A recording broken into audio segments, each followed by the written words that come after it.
Hi, everybody. Today's topic is building custom directives for AngularJS. This is a topic that I like to talk about because when I started with Angular, of course, I found building applications very attractive because of the data binding and the testability.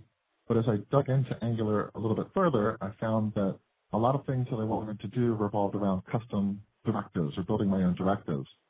And as I looked through the Angular source code, I began to realize that most of Angular, all the JavaScript that is inside of Angular.js is about providing the infrastructure for directives and the directives themselves, all the directives that we use like ngClick, ngForm, ngModel, and so forth.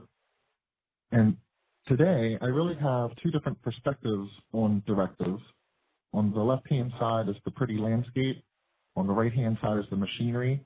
So on the left-hand side of the screen, that's mostly what I'm going to focus on today, which is building custom directives to enhance your HTML, to make your markup more in line with the user interface that you're trying to build and the user experience that you're trying to create. So building custom directives to form a vocabulary for the widgets and the things that you think about in your specific user interface.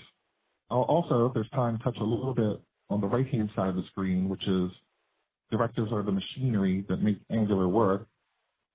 It's all that equipment in the basement of the building that no one wants to be around because it's kind of noisy and it's greasy. But it's that machinery and things like ngClick and ngModel that really make Angular work on a day-to-day basis. So the left-hand side, the pretty landscape, this is basically a talk about getting away from the primitive obsession of HTML. You might have heard of the term primitive obsession. It's a code smell that we talk about when we're looking through code and we see someone is using built-in primitive types to represent important business concepts like a monetary value.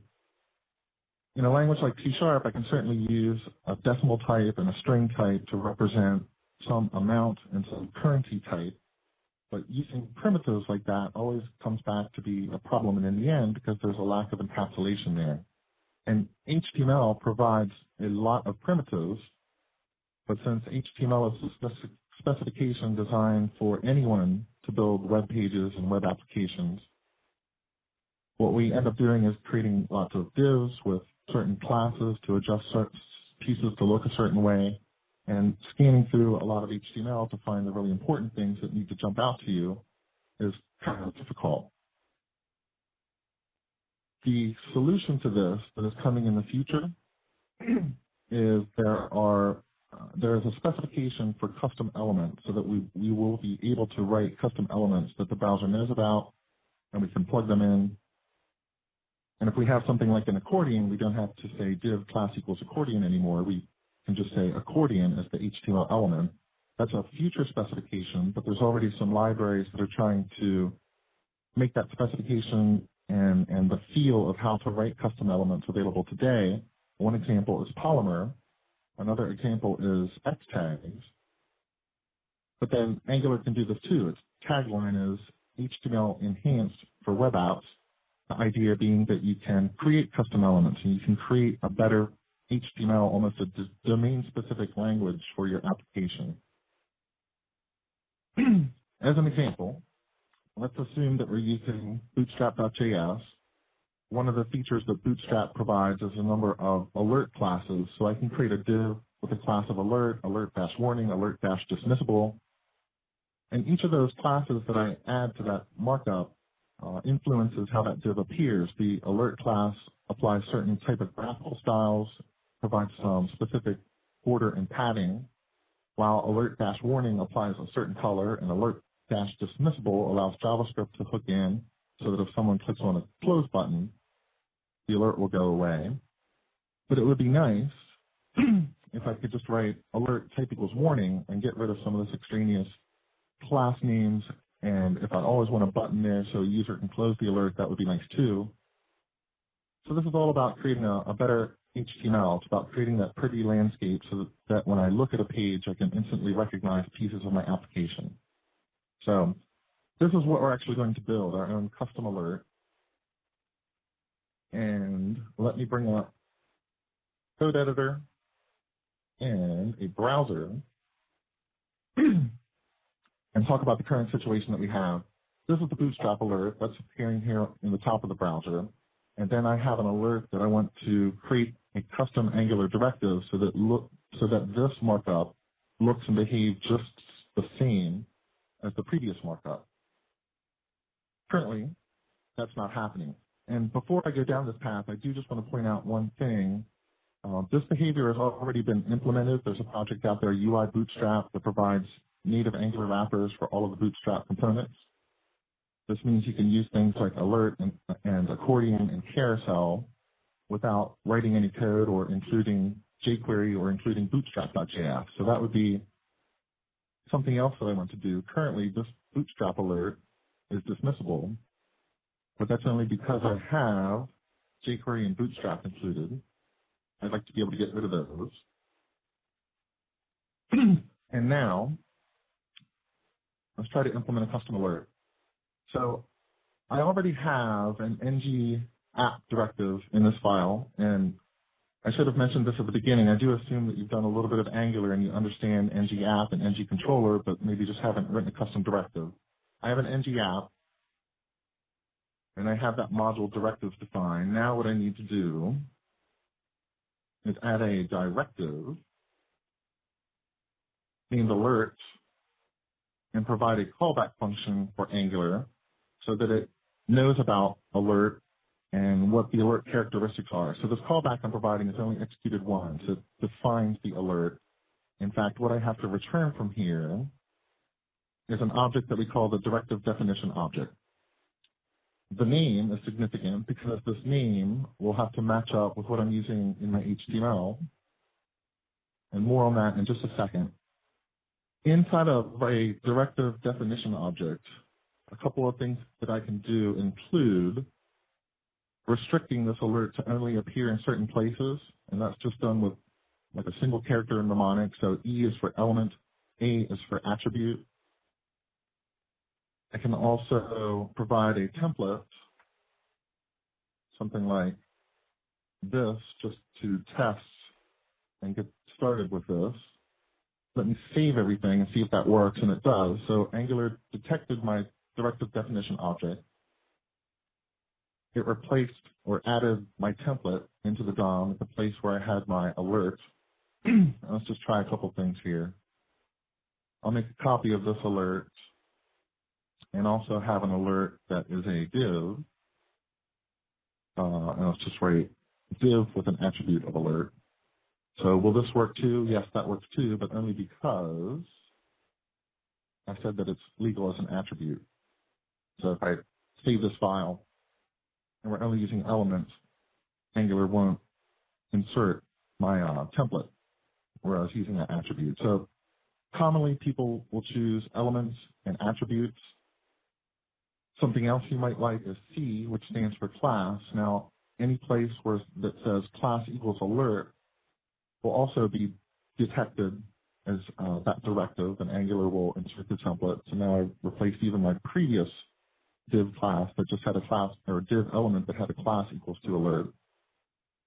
So class can be very useful when you're using an existing CSS framework and you just want to add in some functionality to DOM elements that have a class name on them.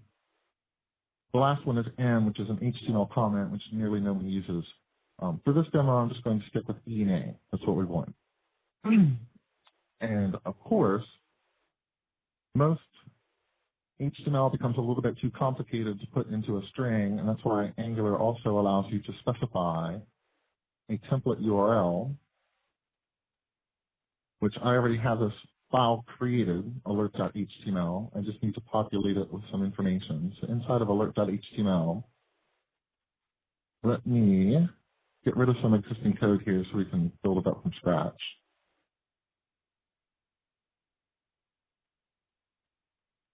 Save this file, and we're now using the template URL. So let me flip back to the slides for just a second and talk about just a couple things that we've seen. One is the directive definition object. That's the E, A, C, and M that I described. Typically want to restrict to something like E or A. And then the template that I'm using, alert.html, Instead of specifying an inline template like the code there on the screen, I want to move my HTML markup into an HTML file. Now one concern that people have is when an Angular application starts up and you're using 5 or 10 or 15 custom directives with all these little template files, the browser has to go off and fetch those individual HTML fragments using an asynchronous request, an XHR request, and that's true. If that's something that you're worried about, the performance aspect of that, there is a quite handy Node.js tool out there that works with Grunt, the task runner for JavaScript. It's Grunt Angular templates. Excuse me. You can essentially point that tool at a folder or folders full of templates. It will compile them into JS files that you can load into a page.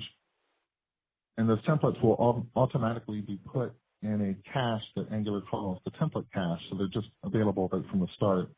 You don't have to go out and make all these little requests to grab your templates. All right, back to Visual Studio. Let's try first to make our alert appear like the Bootstrap alert. And I will remove the second alert for right now, just so we don't get too confused. The first problem I have is that I don't really want to display hard-coded text for my template. I would like to give the person who's using my directive the ability to specify some custom template to go into this alert. And they might want to change this to be anything. So how do I get that content that is inside of index.html, how do I use that from a template? That's a process that Angular calls transclusion. What I can do is set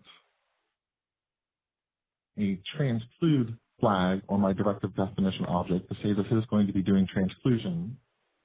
And then inside of alert, there's a directive that I can use, ngTransclude, which is a fancy way of saying take any content from inside of the DOM element, inside of this document, and just move it into the position where I have my ngTransclude so that if I save everything here, I've now successfully allowed someone to use my custom directive and specify any sort of text that they want here.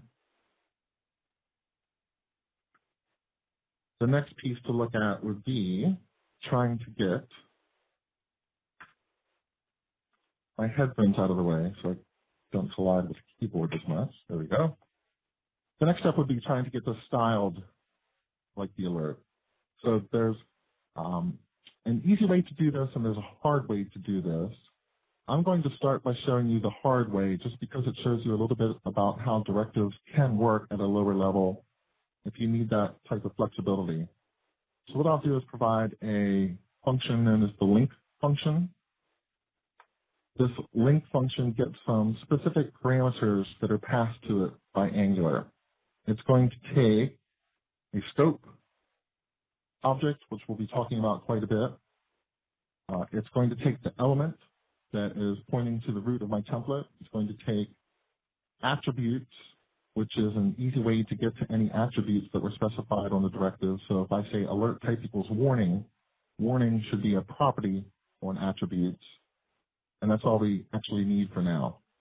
So if I wanted to find the type that a user specified, so if they said type equals warning, I should be able to walk up to attributes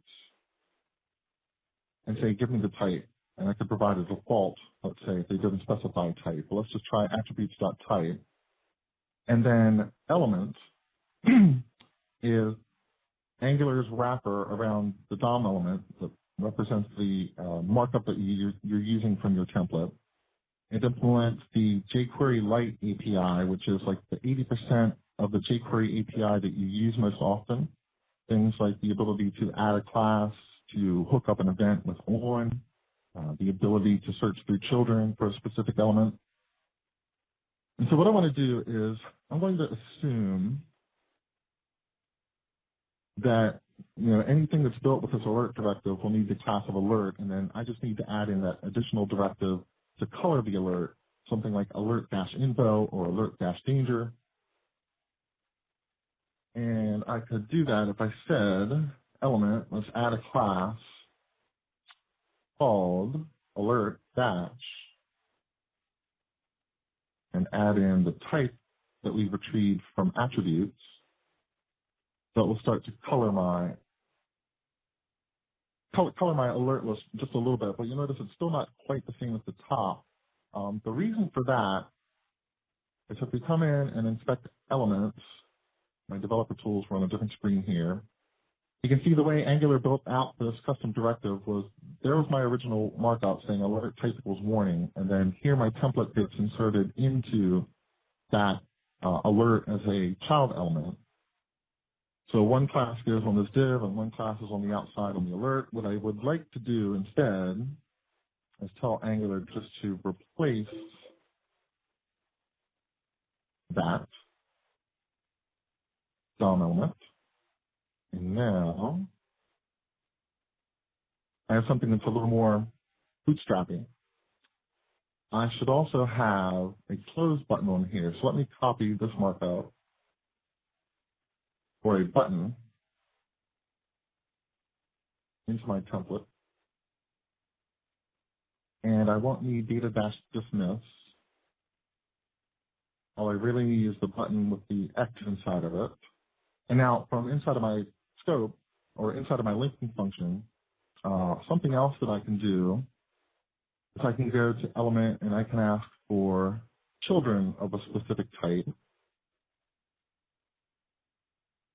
Now, one thing to keep in mind with this children API is in jQuery, if I ask for children, I can provide all sorts of selectors there to say, give me children that have a specific class or the specific attribute. With the JQLite API that Angular provides by default, you can really only search for children by tag type. So I'm looking for that one button inside of my template. And by the way, if you include jQuery before you include Angular.js, you'll have the full jQuery API available.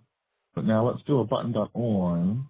What I want to do is when there is a click on that close button, one thing I could do is just say element.removed to remove that DOM element. So let's try this. If I save everything and I have my alert directive, it's not quite formatted properly, but I can now click on that button to get rid of it. So there's some definite problems with this linking function, and this actually isn't the way that I would suggest you write this. We're going to rewrite this in just a second. But it does demonstrate some of the capabilities that you can have inside of a linking function. You have access to the elements, the attributes. You also have access to the scope. In fact, one other approach that I could take to this is to say scope.close. I'm going to add a function to my scope. It's something that will do an element.remove. And what would happen if I did something like this? Well, that, if I save everything, should still work. But here's one indication that there might be a problem. Let me take this alert and make a few copies of it. And we'll change this to a 1, 2, just so we can see which one is which. Save everything. Now I have 3 alerts. So I'm going to click on the second alert to try to get it to close. And when I click on that second alert, the third alert disappears. That would be the first indication that there's a serious problem with the way I implemented this. And now if I keep trying to click on these close buttons, they're just not going anywhere. Let's try to fix that. But before I do, you're probably wondering, well, what's actually happening behind the scenes? Maybe I could make it a little more obvious if I added a little something extra inside of here. And let me move this button to the top. Hopefully that looks a little better now. That's better.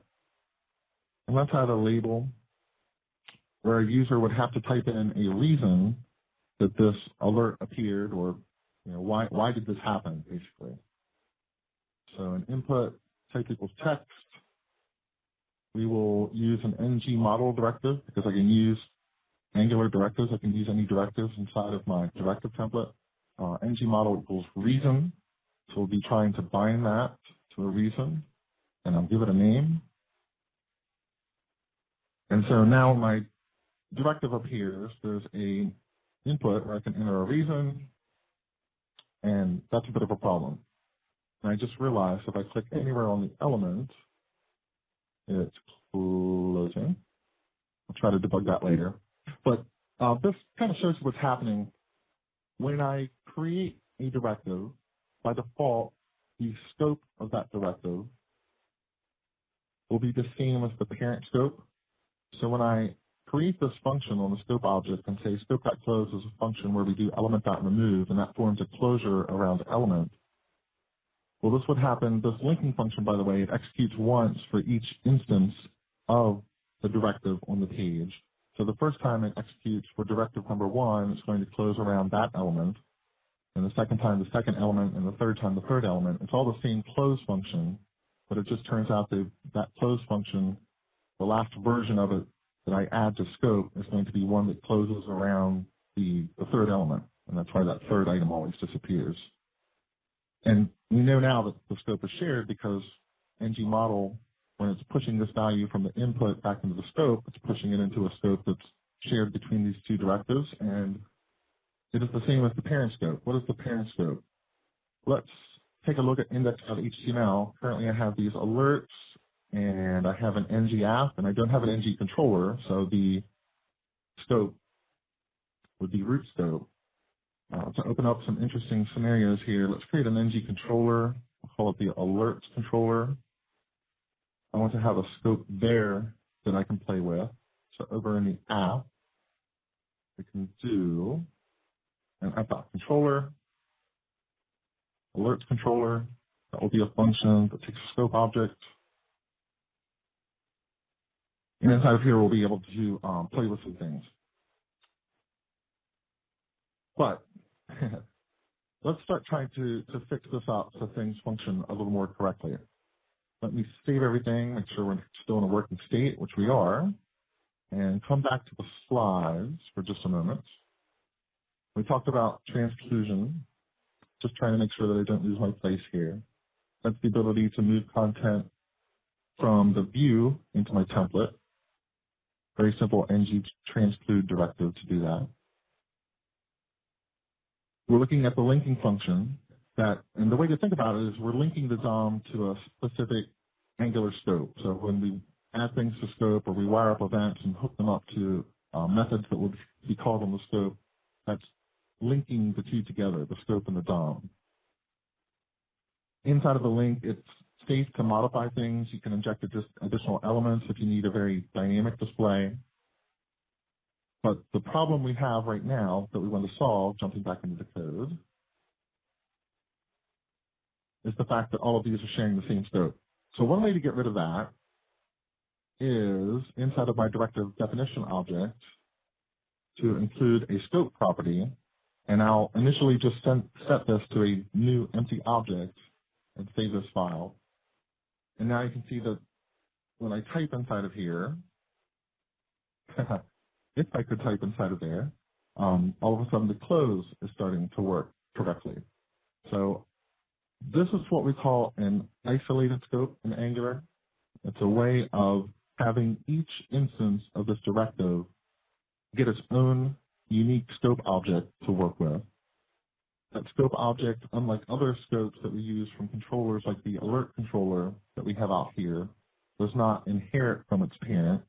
This isolated scope will always inherit from root scope, so it's a bit offset from the typical prototypal inheritance chain that is set up for scopes. But now the question becomes, if I do need the reason that the user is typing in, how do I get that reason into my alerts controller? So let's set up this scenario.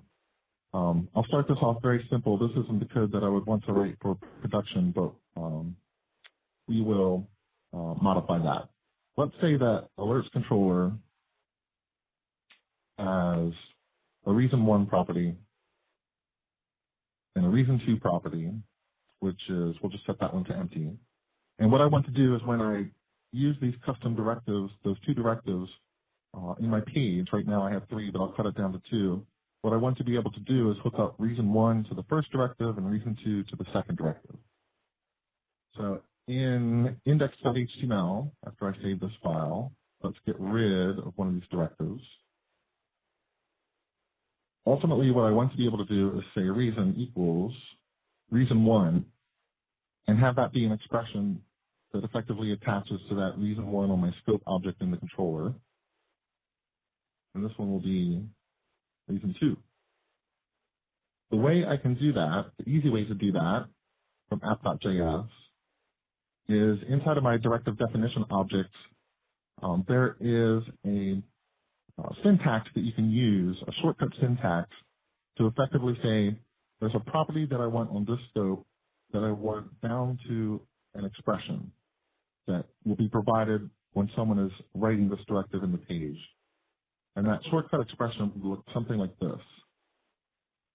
This is saying that my scope on this directive will have a reason property, and I want it to be bound in both directions with whatever attribute is specified, whatever expression is specified by something named reason on the directive. So reason inside of the scope for this directive should effectively bind against reason one from the scope of alerts controller. And if I change reason one from alerts controller, that change should be pushed into that directive instance. And if I change that reason from the directive instance, it should be pushed back the other way, back into my alerts controller. Let me save all this, and you can see that reason one appears here as none. So I have that binding. And if I come into index.html, let's just have a little expression here that will write out reason one. So I can see it's being pushed from the controller into my directive scope. And now I'm going to have to fix up my close function. Well, for now, I'm just going to delete it because we're going to replace that functionality in a bit anyway. Get rid of that so these things don't close when I click on them. Now, if I change this, it gets pushed back into my alerts controller also. That's one type of binding. Another type of binding that I could have is I could say type. I want that to be an attribute binding, which is very similar to what equals does, because now I will have a property on this scope object called type. I won't have to go to the attributes anymore, and it will be bound to the string that is specified here. So if I say type equals danger and save this, I'll be able to get to the string value danger automatically just by looking at on my scope and looking at type, which means I don't really need to add a class inside of my linking function. Now what I could do to make this a little bit simpler is to come into my template and just say class equals alert and also alert dash type, and that will be the type on my isolated scope for this directive. So that works. And I should be able to come into index.html just to make sure this is working. And one is danger and one is info.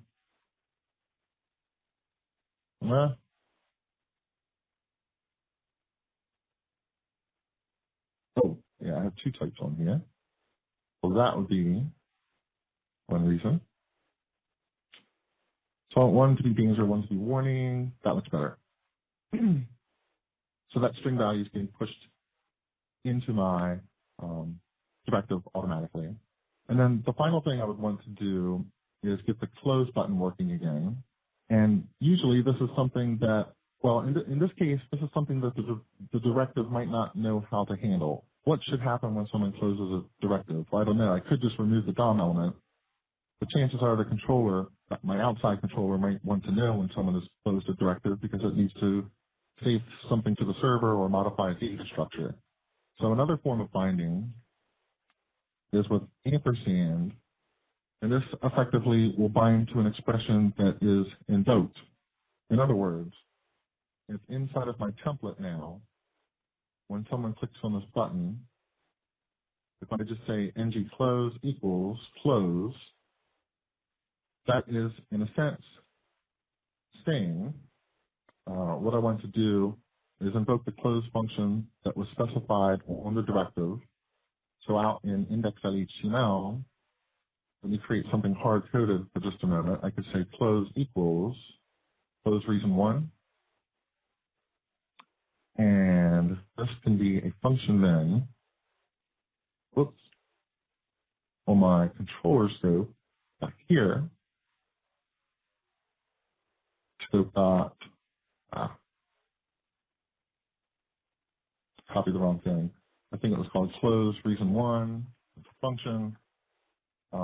Maybe what I would do here is have a flag, show alert one, set it's true, and this would really be close alert one. And I could say scope dot show alert one is false. Let me fix up some things now inside of the alert or in the index.html, close alert one. Let's see if this has a chance of working. Save everything, and now I want to click on this to close it. Oh, I could say ng, only ng show this if show alert one is positive. Because now I thought what we were doing is toggling that flag, show alert one.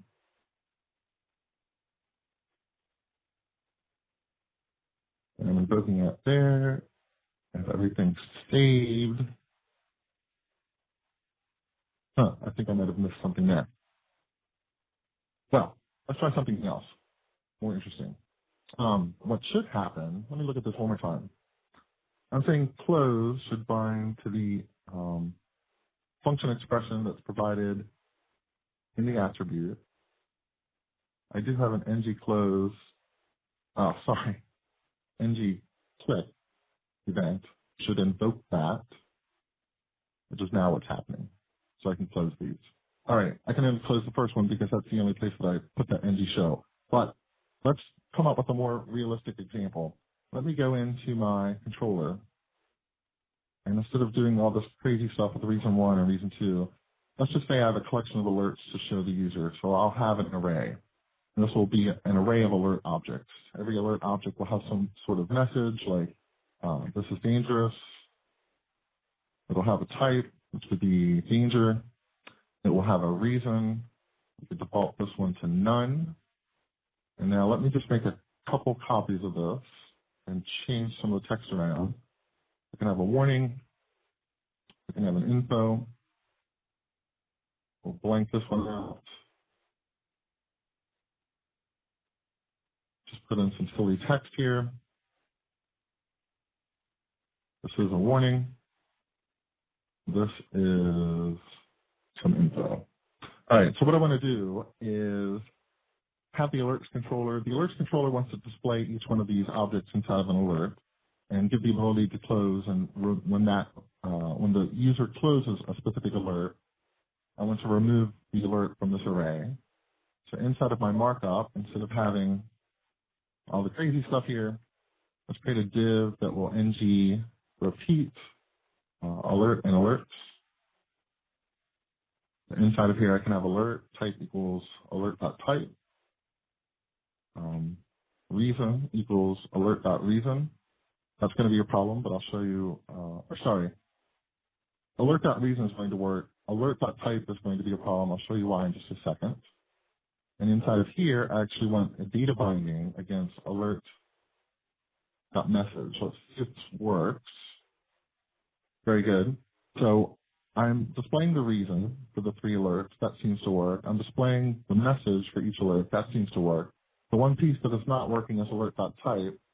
And this is where you can see a significant difference between the equals binding and the ampersand binding, the scope binding and the attribute binding. The attribute binding assumes there's just going to be a string value in the attribute, so it reads it out directly. In other words, when I say type ampersand, what I'm looking for is type, and then just treat this as a string. Don't try to evaluate it as an expression. Just take that string and literally lift it out of the DOM and put it into that property. So if I were to do an element inspection, I would see that there's a div inside of here that says class equals alert space alert dot type, which is not what I want. In order for that to work, I really need to interpolate or have alert.type evaluated as an expression and then put into the attribute, and I can do that with the double curly braces in Angular. So I can save that, and that's now working. So I should have 3 different alert types there. And hopefully that makes some sense. I know that was very confusing for me when I started with Angular. Why sometimes do I have an attribute here that just says alert.reason, and sometimes I need to use the double curlies? Well, I need to use the double curlies if I want to have an expression put something into that attribute value that is bound with an ampersand, because that's just looking for the straight up string value of that attribute, whereas the equals binding, the scope binding, is going to walk up to this attribute value and assume it is an expression that has to be evaluated against the scope in order to get that value. So that part works. And now the last part would be what happens when I close this. Well, let's have a close function that says close alerts, and I'll need to pass in the index of the alert that was clicked on. So $index is just a magic variable that you get when you're inside an ng repeat. If there's 3 alerts, it will go 0, 1, and 2. So inside of my controller, I should be able to provide scope close alert. You give me an index, sorry, that is a function, or you give me an index, and what I could do is scope.alerts. Maybe we could splice out at that index 1 element. Let's see if this works. That works. And that is the essential pieces of what I wanted to explain about custom directives, just the ability to write a little bit of code, and actually most of it is just declarative code. I don't even need this link function anymore. Just a little bit of declarative code where now inside of my HTML, I have the ability to just write alerts, do all sorts of data bindings against things like the reason, and it's a lot clearer markup, I think, and has some default behaviors than trying to specify everything at a slightly lower level using Bootstrap like this. So a little bit of time left just to run through some slides and review what we just did. So first of all, isolated scope. By default, when I create a directive, it's going to share the same scope as its parent, but an isolated scope, when I just say scope : and provide an object of some sort, that's going to isolate this directive scope from everything else. It will inherit from root scope, but anything you put in that scope is not going to interfere with the controller scope. But then when you have an isolated scope, you typically want to bind properties of that scope to the outside environment against attributes, against things that might be in a parent controller somewhere. And that's where you have @ to bind attribute values as strings, equals to bind a model value from another scope, and ampersand that will effectively bind a function. So if you invoke that property, you'll be invoking the function in someone else's scope somewhere. Those 3 bindings then form a bridge, or can form a bridge between your controller scope and your isolated directive scope. Just remember that equals is binding model values, so I want to bind something from my scope to the isolated scope. Ampersand is binding attributes. It's always going to look, if I say, please give me a scope with the type ampersand, it's always going to look at that type attribute on the directive and take that literal string as a value and put it into my scope. So it's quite commonly used when you just expect people to, you want a property on your scope to represent that attribute value, and it's typically not something that someone will want bound against their controller scope. They're just going to specify something as a string. And then there's ampersand to bind to a function. So if I specify on my scope object that I want a close down to ampersand, it will look for an attribute of the same name on my directive close and invoke that expression for me. So just a little bit of plumbing in the time that we have left. I just wanted to make you aware of some other capabilities of custom directives. First of all, you can create a controller for your directive. So I could register a controller like the alert controller, and it could take responsibility for handling certain events if there's a lot of complicated logic or processing that happens that needs to happen. I'll give you an example of this in just a minute from the Angular source code. Because quite often, one reason that you want to write a controller is that you want to communicate with other controllers, maybe Angular controllers or your own controllers. And this happens quite often when you're inside a form. So if you think about how a form works, typically the different inputs that you have inside of a form with the ng model directives and the form tag itself, they all have to be orchestrated together to understand when things are valid, when things are invalid, what the model values are, how you push values back and forth.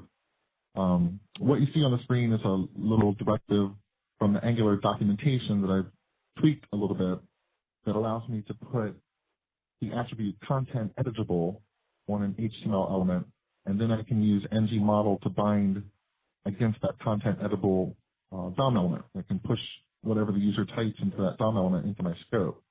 And in order to do that, I have to work a little bit with the ng model controller itself. Let me actually show you something from the Angular source code, which I think is interesting, that might demonstrate this a little better. Let me do a search for ng model directive. And if we find this function here, this is the directive definition object for ng model. So when I say ng model equals reason, this is the directive definition object that Angular uses to determine how that's going to behave. A couple different things inside of here that we haven't seen before. First, notice the require. Require is a way to tell Angular that this particular directive requires other controllers to be in place. The ng model directive requires the ng model controller. That's not going to be a problem. It also optionally, because of this character, requires a form controller that is a parent. That's what that character signifies. So I might optionally have a form controller that I want to interact with. This array will represent the parameters that you get as the fourth parameter to your link function.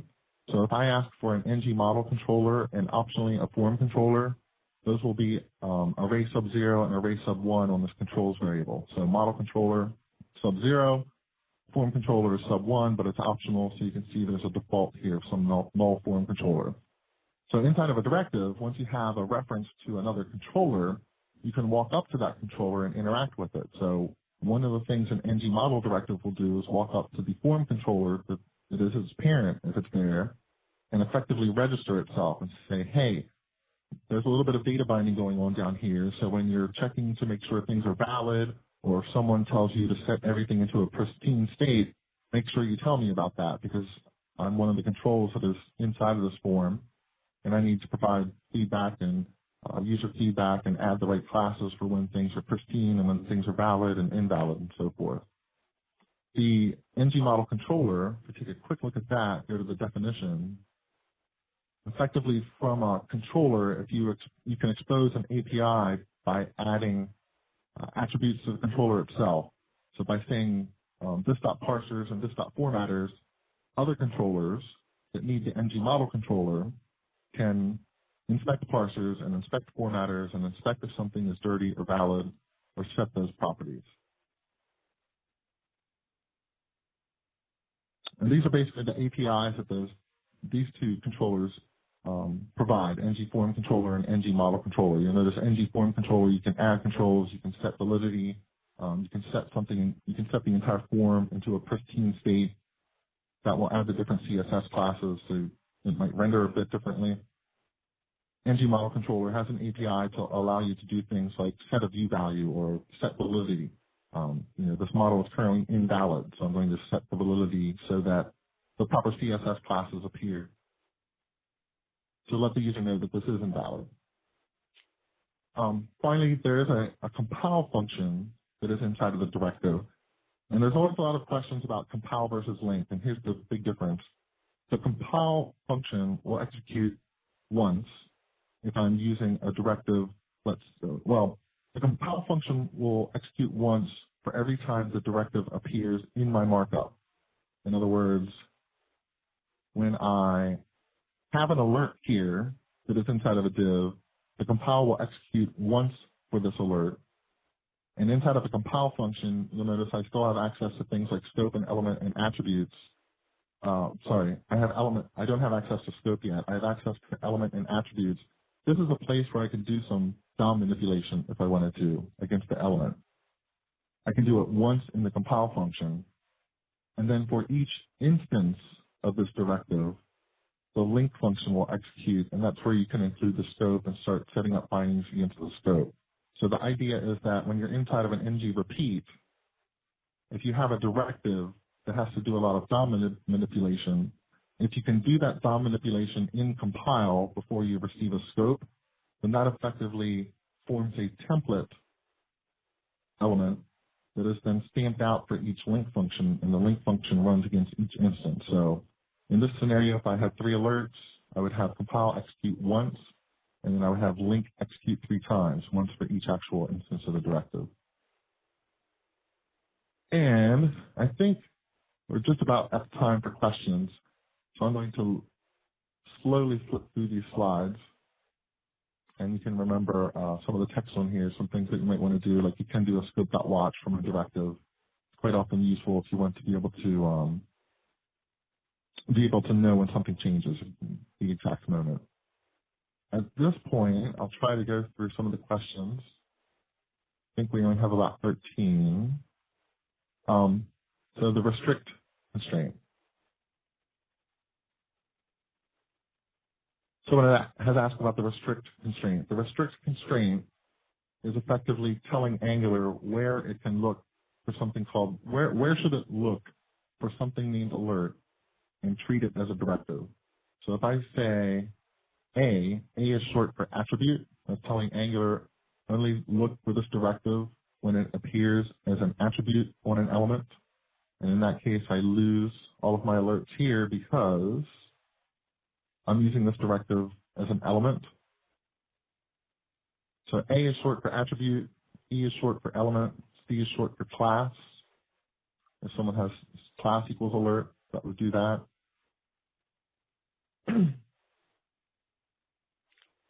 Oh, what am I using to show HTML without refreshing the browser?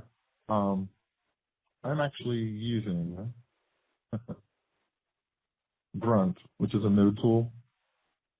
There are some capabilities inside of Visual Studio that set up a link between the browser and Visual Studio so that when you save a file, it will automatically refresh the browser. But it doesn't work under all conditions. And so in this project, I just have a very simple Grunt file that uses something called grunt contrib watch. So, and Grunt runs under Node. And basically, it's watching the file system for changes to JS files or HTML files. And when that happens, it will tell Chrome to reload because I have a little live reload extension installed into Chrome that knows how to listen to the live reload endpoint that's set up by Grunt contrib watch. So if you go to the Chrome store and do a search for live reload, you can download that extension, and it's also available for other browsers. Someone asked how well Angular supports IE8, and the problem there is that as of Angular 1.3, I believe, they're not testing IE8 support any longer. So it might work in IE8, but there also might be some problems. And if you go to the Angular documentation, even if you're using Angular 1.2, you want to be aware of some situations where you might have to take extra care. For example, custom elements like this in some versions of Internet Explorer I know have some problems. You need to take a couple of additional steps, and I believe do a document.create element before you ever use this directive if you want it to work properly in Internet Explorer. Someone asked a question about controller as functionality. So if someone doesn't want to use scope, they want to use the controller as syntax. That's actually just not a syntax that I use that often. But the directive itself wouldn't change. You can set up a controller directive and have it contain the properties that you want, but to be honest, I haven't tried controller as with a custom directive. So I'm not sure I could answer that question. Brian wants to know if you can use in a same approach, which I don't remember what approach we were at, to call a JS function that is not part of the scope. I mean, you could always, I think that might be a question like this. If I do have a link function, it takes a scope and an element and attributes and so forth.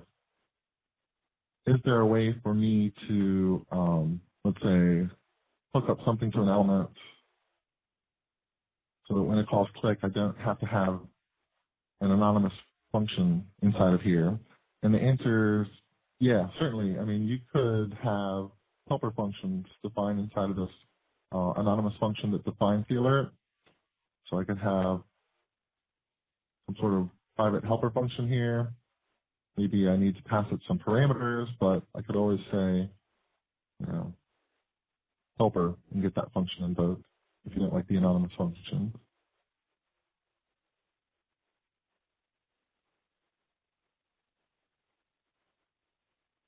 Trying to scan through some questions here to answer. All the elements created with the alert directive will have their own scope. That's only true when you do this isolated scope syntax. So without that, every alert would have the same scope as its parent, no matter how many times it appears on the page. But as soon as you add a scope definition inside of the directive definition object, then every single instance of that directive will have its own isolated scope.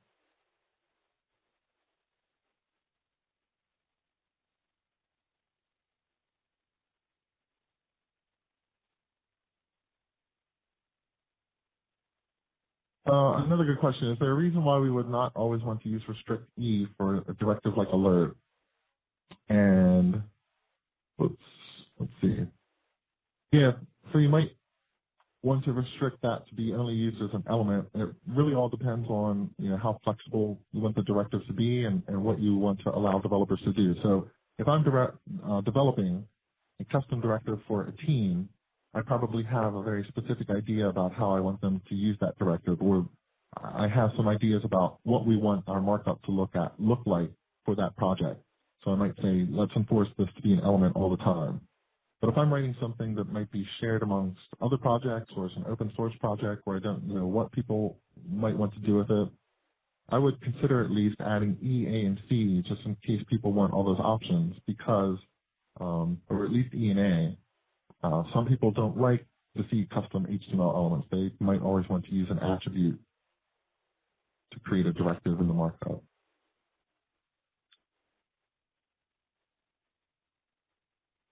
How do Angular's directives compare to Ember components? I'm not sure. I've only done a little bit with Ember, and I haven't done any performance comparisons.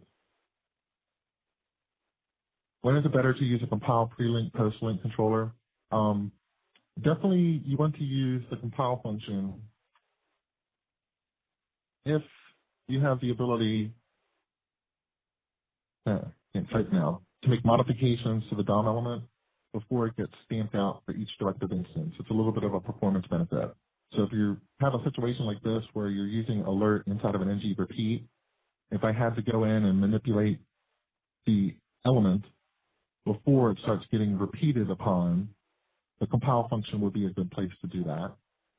Pre-linking and post-linking, those are functions that get returned from the compile function. Basically, you'll want to start using those if you have a directive where you need to initialize things or set up an environment as a hierarchy of directives is being initialized. Because pre-linking allows you to access some code when your parents are set up but your children are not set up as yet, and post-linking allows you to execute some code after your children have been set up. So hopefully that's some insight into that. I've always looked at the Angular source code for some of these examples, and ng model directive and ng form directive are some good examples that go into compile and pre-linking and post-linking. Someone wants to know that if we use an isolated scope, how can we still inherit some properties from the parent scope? And there really will be no inheritance relationship if you set up an isolated scope. The only way to get things from some other scope, like a controller scope, into this scope is to use some sort of binding like this. That's the most effective and easy way. If you wanted to do it imperatively, you could always have a link function that goes out and looks for things and sets up watches and so forth. But the declarative approach is pretty easy, and you can still get any values that you need inside of the scope with this approach.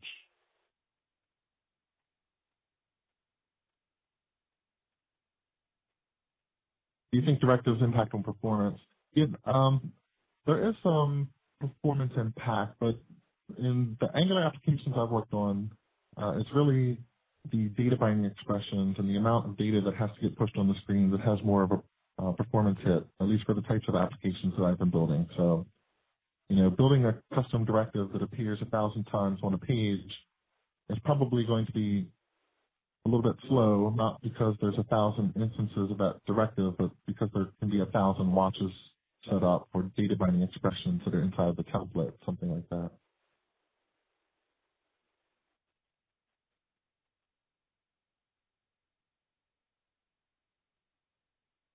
Looks like a couple questions on nested directives. I actually did have an example. Well, I guess it's not necessarily nested directives, but something we didn't get into today. If I think I understand the question. Yes, would be an example where I might have an alert directive and there's some relationship between this alert directive and an alert header directive that expects to be inside of an alert directive. And quite often when you have a relationship like this, you want things like the alert header might have to communicate with the alert controller or vice versa. That's those types of situations where you might want to require some other directive to be in place. So here with the alert header, what I'm saying is the only way for alert header to work is that there has to be an alert directive as a parent. And of course, the alert directive itself, that array allows me to get access to those two controllers. And then when someone clicks on something, I can let a parent controller know, tell it to do something interesting.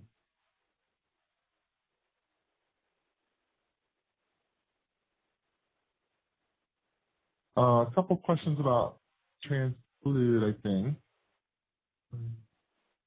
Directive is for how am I using ng transclude? Just to review that real quick, if I find the right place. I can say that my directive is going to do some transclusion. And when I do that, so the whole idea of transclusion is I want the ability to take some content that someone is placing inside of my directive, like this alert.message binding. I want the ability to take that and lift it out of this area of the markup and actually get it into my template. And I can do that. Let me close some files here with ng transclude. And so this is where I would want that content to appear. I could cut that out and put it down here, to position that transcluded content into different places. But where's this is dangerous coming from?